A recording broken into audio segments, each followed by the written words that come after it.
This morning, the Supreme Court issued a decision that just fundamentally broke what gun control advocates have spent 50 years building. At 6:23 a.m. on May 11, 2026, they struck down every firearm permit requirement in America. And I mean every single one, not some, not most. Every purchase permits, carry permits, ownership licenses, waiting periods framed as safety measures, training mandates disguised as conditions for permission. All of it gone in one decision. This is the most consequential ruling on the Second Amendment since Hilaire 18 years ago, and the media is either celebrating it as libertarian victory or doomsaying it as the end of gun safety.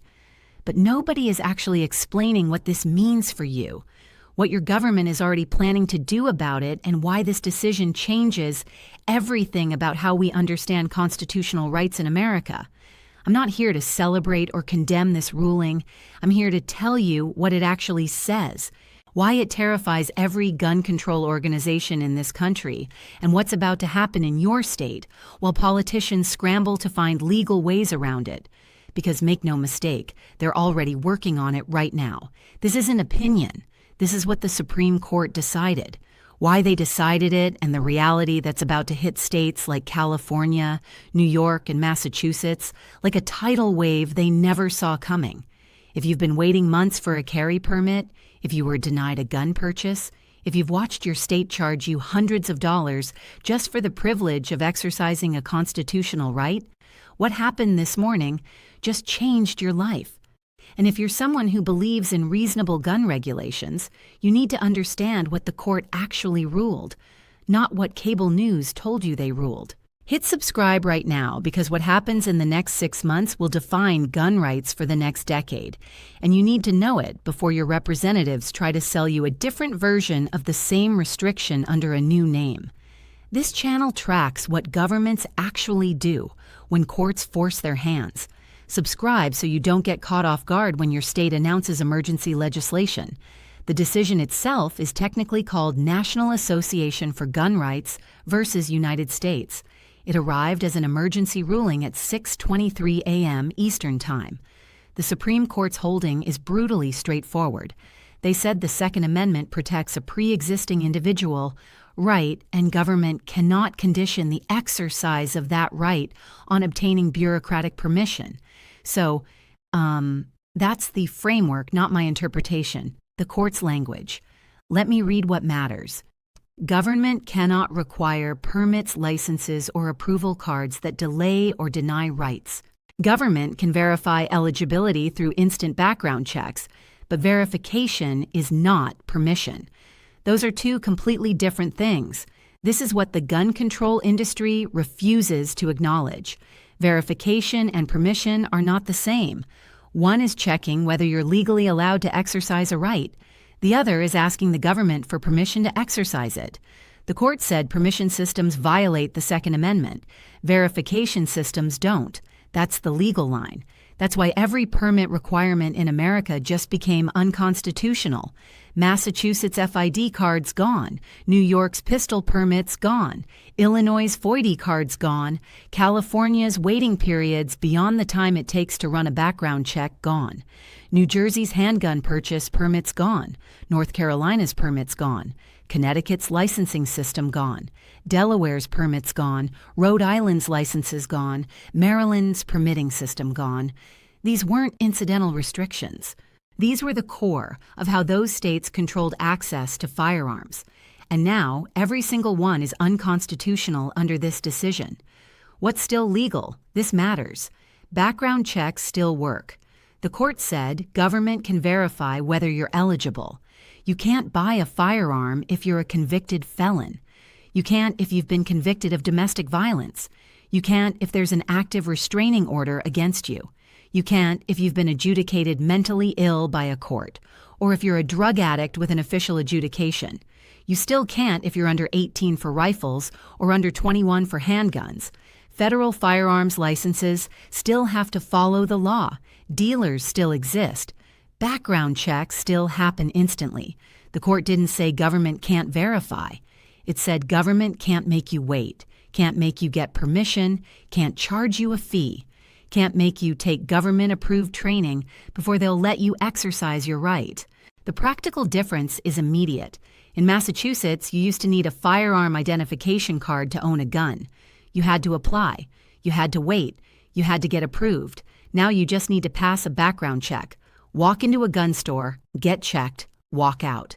In New York, you used to need a pistol permit to own a handgun. Now you don't. In Illinois, you used to need a FOD card. Now you don't. In California, you used to have to wait 10 days to take possession of a firearm after purchase. Now you get your background check result in minutes and you're done. That's what this ruling actually does. It eliminates the permission slip. It keeps the background check. It stops the delay. Now, let's talk about which states this actually impacts. 43 states had some form of permit requirement. All of those are now unconstitutional. 25 states already had constitutional carry, meaning they never required permits to begin with. Those states are already compliant. They're protected against their own legislators trying to reimpose permits in the future. The states that get destroyed by this decision are the ones that built their entire gun control apparatus around permits. Massachusetts is devastated. They built a two-tier system. You needed an FID card just to own a firearm. You needed an LTC license to carry. Both gone. That was the foundation of their entire gun policy. Now it's gone. New York is in the same boat. Their pistol licensing system isn't just policy, it's part of their identity. They made it impossible to carry a concealed handgun in New York City. The licensing board had basically unlimited discretion. You'd apply and get denied because they decided you didn't have proper cause. That's over. You can carry now. No license, no permission, no proper cause test. California is different because they already had shall-issue carry laws in some counties, but their waiting periods beyond background check time and their approach to discretion just got demolished. Illinois' Floyd card was designed to track gun owners. It wasn't just a permit, it was a registry. That's gone. New Jersey, Connecticut, Maryland, Delaware, Rhode Island, all the northeastern states that built gun control as their primary policy achievement just had the foundation of it declared unconstitutional. But here's what I need you to understand. This isn't just about what's legal. This is about what comes next. Because every government official in every restricted state is looking at this decision right now and asking the same question. How do we do this under a different name? That's not cynicism. That's how government actually works. You can't require a permit. Fine. What if we require an eligibility verification certificate that takes 60 days to issue and costs $300? What if we call it something other than a permit, but it functions exactly like one? What if we create a registration system? Because registration isn't a permit. It's just the government knowing who owns what. Every gun control organization in America is right now working through this exact legal strategy. The Brady campaign is already talking about it. Every town just announced a $50 million campaign for alternative restrictions. They're not accepting this decision. They're strategizing how to circumvent it. This is what courts don't always understand. When you eliminate a restriction, the institutions that built their power on that restriction don't just disappear. They transform. They find new tools. They use the same goals with different legal language. Registration systems are the biggest threat right now because some people genuinely don't understand that registration is just permitting by another name. If the government has a list of who owns what, then the government can enforce restrictions on those people. That's why registration has always been the gun control industry's holy grail. It's not about safety. It's about power. It's about knowing. And that's exactly where we're headed. Massachusetts will announce an owner verification system.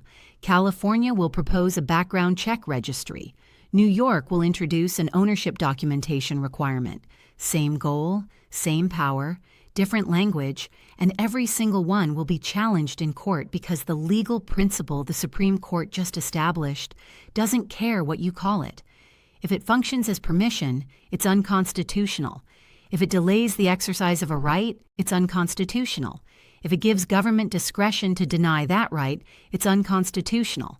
Here's what gun owners need to understand right now. This decision doesn't protect you from state resistance. It protects you from permitting systems, but states will try to invent new systems, and you need to be ready to challenge them. That's why gun rights organizations, the Second Amendment Foundation, the Firearms Policy Coalition, Gun Owners of America, are already positioning for the next fight. They spent millions getting this decision. They're going to spend millions more defending it, but they need resources. They need people. They need legal support. If you care about this victory staying a victory, you need to support litigation. This is the second time I'm telling you to subscribe, because this is exactly the kind of information your mainstream media won't give you.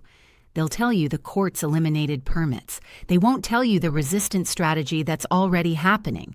They won't tell you which states are closest to passing workaround legislation. They won't tell you which new restrictions are being drafted right now. Subscribe because I'm tracking every state response, every proposed bill, every legal challenge, and you need to know it before it affects you. Now let's talk about what this actually means for you practically. If you've been denied a gun purchase because you didn't have a permit, you need to know something.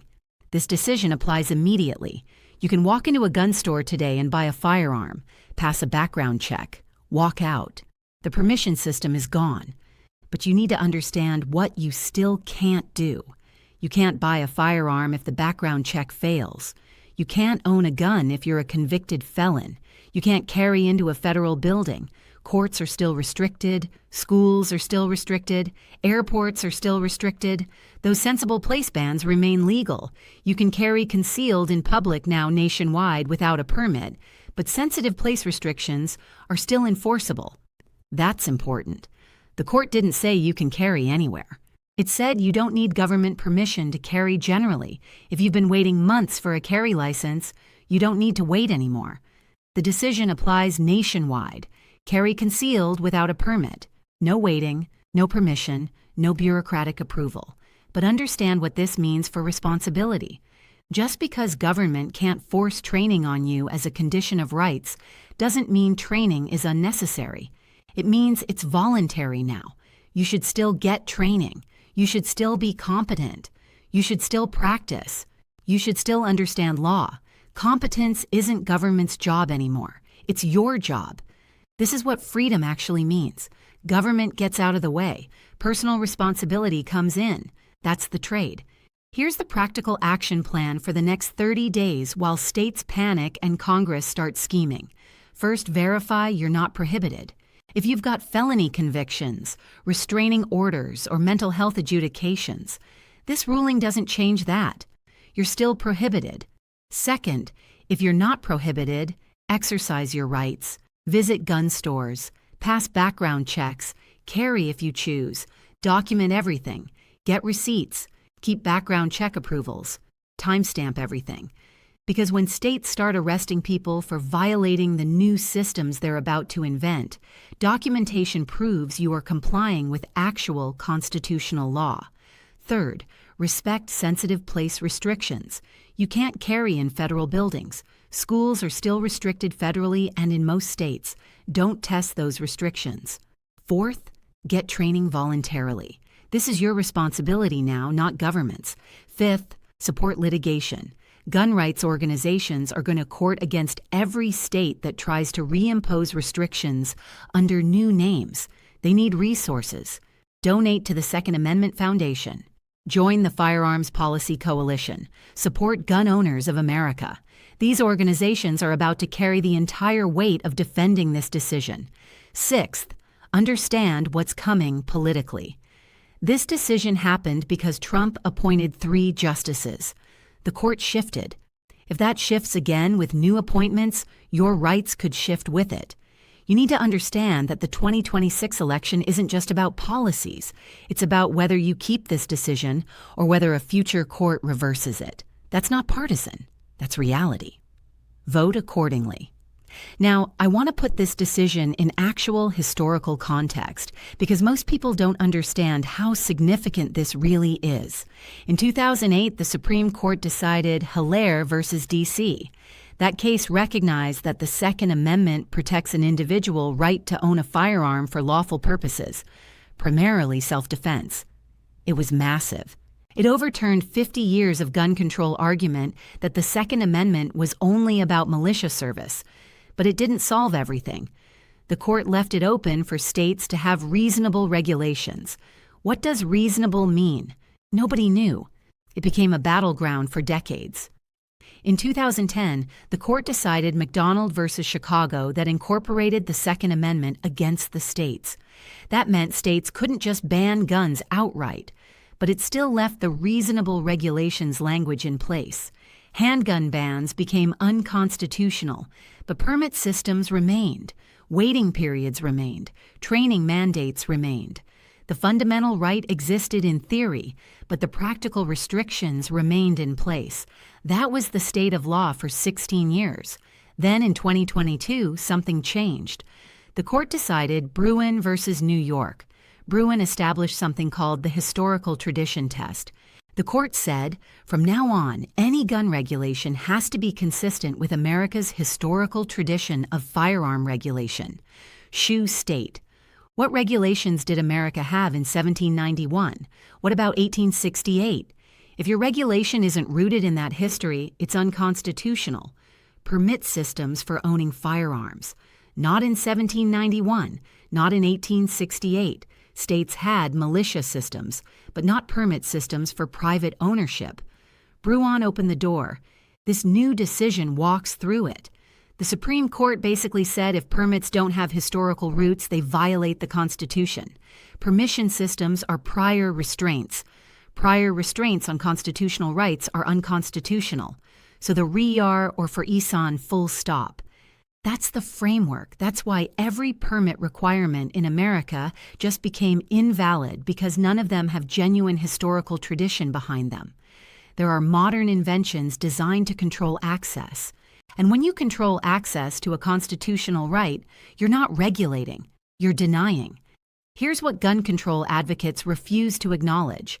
Permitting works. It controls access. That's the entire point.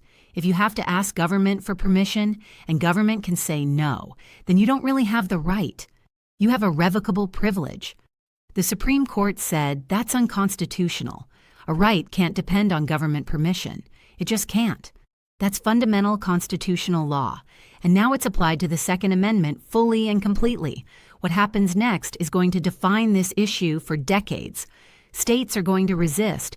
They're already planning. California is going to announce emergency legislation. New York's going to try new restrictions. Massachusetts is going to call it a public safety crisis. Illinois is going to scream about Chicago violence, but they can't use permits anymore. They have to get creative. And gun rights organizations are ready to challenge everything they come up with. Expect hundreds of lawsuits in the next 3 years. Expect state legislators trying registration systems. Expect federal legislation attempts. Expect gun control organizations spending $50 million on workarounds. Expect criminal charges against people exercising these newly recognized rights, because some jurisdictions will refuse to comply and will charge people violating restrictions that are now unconstitutional. This is going to be ugly. It's going to be legal battles for years. And the people caught in the middle are ordinary Americans who just want to know whether they can own a firearm or carry for self-defense. Here's the reality that matters. Over 180 million American adults just regained the practical ability to exercise constitutional rights without government permission. That's massive. That affects hundreds of millions of people, because even if you don't own a gun, someone in your family might. Someone you know might. Constitutional rights affect everyone. When one right becomes dependent on permission, all rights become vulnerable. That's why this matters beyond gun owners. This is about whether constitutional rights are actual rights or whether they're government-granted privileges that can be taken away. The gun control industry isn't giving up. They're just changing tactics. They're going to push ammunition licensing. They're going to push safe storage mandates with government inspections. They're going to push magazine capacity limits. They're going to push assault weapon bans. They're going to push registration disguised as something else. And every single one of those is about controlling access through another route. The Supreme Court just made that much harder legally. but that doesn't mean it won't happen. It just means there's going to be litigation every single time a state tries it. What you need to do is stay informed. Subscribe to channels that actually track this stuff. Don't rely on cable news to tell you what's happening in your state legislatively. Don't wait until a law passes and your rights are already constrained. Track it. Know it. Understand what bills are being introduced in your state capitol right now. Because somewhere tonight, someone is drafting legislation to create a new permission system under a new name. That's how government responds to court decisions. It doesn't give up. It transforms. The most important thing you need to understand is this. This decision doesn't mean you can do whatever you want with firearms. You still can't commit crimes with guns. You still can't violate sensitive place restrictions. You still can't carry in federal buildings. You still can't bring guns into schools. You still can't use guns to harm people. The law still applies, but you also don't need government permission to own a firearm or carry for self-defense. That's the actual change. That's what the Supreme Court said. And if you believe in constitutional rights, you should care about this even if you don't own a gun, because this principle applies to every right. If Second Amendment rights can't be conditioned on permission, then First Amendment rights can't either. If government can't require permits for gun ownership, then government can't require permits for protest or press or religion. The framework matters. The principle matters. And right now, that principle just got re-established in American constitutional law. What comes next is litigation. What comes after that is elections. What comes after that is the actual future of your rights. But right now, today, the permission slip is gone. The era of asking government for the privilege to exercise a constitutional right just ended. Whether that sticks depends on whether courts keep enforcing it. Whether courts keep enforcing it depends on whether the people fighting for it have resources and support. Subscribe. Support litigation. Vote. Document your compliance with the law. Get trained, exercise your rights responsibly, and hold your government accountable when they try to create new permission systems under new names. Because they absolutely will. That's coming, and you need to be ready for it. This is the beginning of a legal war that's going to define gun rights for the next decade. Stay informed, stay sharp, don't get caught off guard.